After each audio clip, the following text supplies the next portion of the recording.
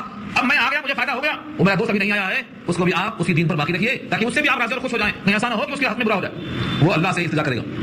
جب وہ بندہ مومن انتقال کر کے وہ بھی اللہ کے پاس پہنچے گا اور اس کو اپنے ایمان کی وجہ سے اور اس دوست کے التجا کی وجہ سے اچھے مراتب ملیں گے، خوشیاں ملیں گی، اور اس کو معلوم ہوگا کہ تیرے دوست نے تیرے واسطے ایسی التجا کی ہے تو یہ دوست اس کی طرف سے خوش ہوگا اور وہ دوست اس کی طرف سے خوش ہوگا، دوسرے ایک دوسرے کو خوشیوں کی مبارکباد دیں گے۔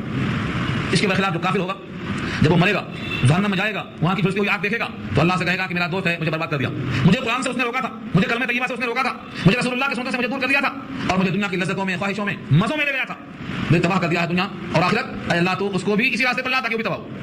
اب وہ مرنے کے بعد جب آئے گا اسی کفر کی بنیاد پر سزائیں کو پائے گا تو یہ اس پر لعنت بھیجے گا اور یہ اس پر لعنت بھیجے گا۔ قرآن کریم میں کئی آیتیں ہیں جو بتاتی ہیں جب ایک گروہ جہنم میں جائے گا تو جو پہلے سے موجود ہے وہ کہے گا تم آ گئے ملعون، تمہارا تو یہ حال ہونا ہی چاہیے تھا۔ کلما دخلت امۃ لعنتها، جب جب کوئی جماعت اندر داخل ہوگی جہنم میں تو دوسری جماعتیں اس کو لعنت بھیجیں گی۔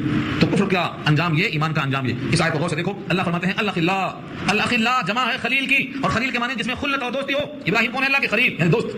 تو خلیل کی جمع کیا آتی ہے؟ الاخلاء، الاخلاء یومئذ، جتنی دوستیاں ہیں اس دن، بعضهم لبعض، ان میں سے بعض کے لیے عدو، دشمن ہوں گی، الا المتقین، سوائے متقیوں کے۔ کیوں؟ جب متقی کی دوستی تقوی کی بنیاد پر ہوگی تو متقی کہاں جائے گا؟ جنت میں جائے گا۔ تو وہ شکریہ ادا کرے گا کہ تیرے ساتھ رہنے سے تقوی پر چلنا آسان ہو گیا، تیرے ساتھ رہنے سے دینی ماحول مل گیا، تیرے ساتھ رہنے سے اللہ والوں کا موقع مل گیا، تو یہ تقوی کی بنیاد پر راحتیں ملیں گی تو یہ دوستی باقی رہے گی۔ ان کے سوا جتنی دوستیاں ہیں سب دشمنی میں تبدیل ہو جائیں گی۔ اور سورہ فرقان میں بات انشاءاللہ سنیں گے، دانت کاٹیں گے، اپنے ہاتھوں کو چبائیں گے، یوم یعض الظالم علی یدیہ، اپنے ہاتھوں کو چبائیں گے افسوس کرتے ہوئے، یعض الظالم، کاٹیں گے اپنا ہاتھ اور کہیں گے یا لیتنی لم اتخذہ فلانا خلیلا، کاش کہ فلاں آدمی کو دوست نہ بنایا ہوتا، اس برے ساتھی کی بنا پر میرا کبڑا ہو گیا۔ تو برے صحبتوں سے روکنا اسی واسطے ہے، اچھے ماحول میں لانا اسی واسطے ہے۔ دنیا تو بہرحال گزر جائے گی لیکن اچھی گزرنا، اچھوں میں گزرنا، اچھوں کے طریقوں پر گزرنا تاکہ دونوں جہان میں سرخروئی حاصل ہو، عذاب کی نوبت نہ آئے۔ اسی لیے ہم نے بار بار آپ سے گزارش کی ہے کہ آپ درس قرآن میں تنہا بتایا کرو، بیوی بچوں کو ساتھ لایا کرو، دوستوں کو لایا کرو۔ جب تک قرآن کریم سینے میں نہیں اترے گا ایمان کی پختگی نہیں آئے گی، یقین نہیں آئے گا۔ اور گھروں میں سمجھانے والا اور ماحول میں سمجھانے والا آپ کو ہر جگہ نہیں ملتا۔ آج کا ماحول یہ ہے، ہر طرف قرآنیت ہے، ننگاپن ہے، بے حیائی ہے، بے حجابی ہے، قرآن سے بغاوت ہے، اسلام کے خلاف نفرت پیدا کی جا رہی ہے۔ ایسے میں آپ کی اولاد کا دیندار رہنا کیسے ممکن ہے؟ دینی ماحول میں ان کو جوڑنا، جہاں جہاں دین کی بات ہو، جہاں جہاں رسول اللہ کی بات ہو اور جہاں جہاں قرآن کی بات ہو، سمجھنا کہ غنیمت ہے ہمارے واسطے، اپنے واسطے وہ آب حیات ہے، ایمان کی بقا اور ایمان کی پختگی کا سامان ہے وہ۔ اس لیے اگر دوستیاں باقی رکھنا ہے تو اللہ کے واسطے۔ اسی واسطے حدیث میں آتا ہے جس نے دوستی کی اللہ کے لیے اور دشمنی کی اللہ کے لیے، دیا تو اللہ کے لیے، دینا منع کر دیا تو اللہ کے لیے، اس نے اپنا ایمان کامل کر لیا۔ من اعطى لله ومنع لله وابغض لله واحب لله فقد استكمل الايمان، ایمان کامل کر لیا اس نے۔ تو دوستیوں کا مدار تقویٰ ہونا چاہیے، دنیاوی فائدہ نہیں، کیونکہ یہ عارضی ہے، اس کی بنیاد پر دوستیاں باقی نہیں رہنے والی ہیں۔ رکوع الحمدللہ پورا ہو گیا، اب یہاں سے اگلا رکوع بالکل سورۃ الزخرف کا آخری رکوع ہے انشاءاللہ، اگلے ہفتے میں بات پوری کریں گے۔ دعا کر لیجیے۔